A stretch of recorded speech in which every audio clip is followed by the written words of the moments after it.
లోకంలో ఎక్కడైనా మామూలు యువతీ యువకులకి పెళ్లి చేస్తేనే వాళ్ళ పాణిగ్రహణ సమయంలో అపూర్వమైన అనుభవం పొందుతారు అన్నాడు. ఎందుకు పొందుతారండి? ముందే స్కూటర్లు ఎక్కడం, ముందే సహజీవనాలు చేయడం, ముందే వాట్సాప్లు ఫేస్బుక్లు లేవు కాబట్టి.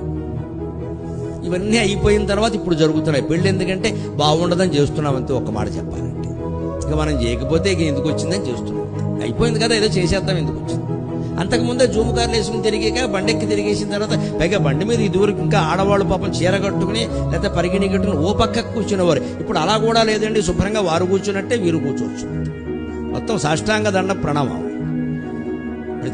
ప్రతి అవయవాన్ని తాకాల్సిందే. ఇంకా అయినా కూడా వాడు వశిష్ఠుల్లా ఉంటాడు, ఋషిశృంగుల్లా ఉంటాడంటే మీ నమ్మకానికి జోహార్. ఇలా జరిగిన తర్వాత వాళ్ళు ఉండే అవకాశం లేదని జరుగుతున్న పొరపాట్లను. అంతేకాదు, వివాహాలు ఎక్కడ విఫలమవుతున్నాయో కూడా చెబుతా. ఈ స్పర్శలు, ఈ అనుభూతులు ముందు ఏడాది 2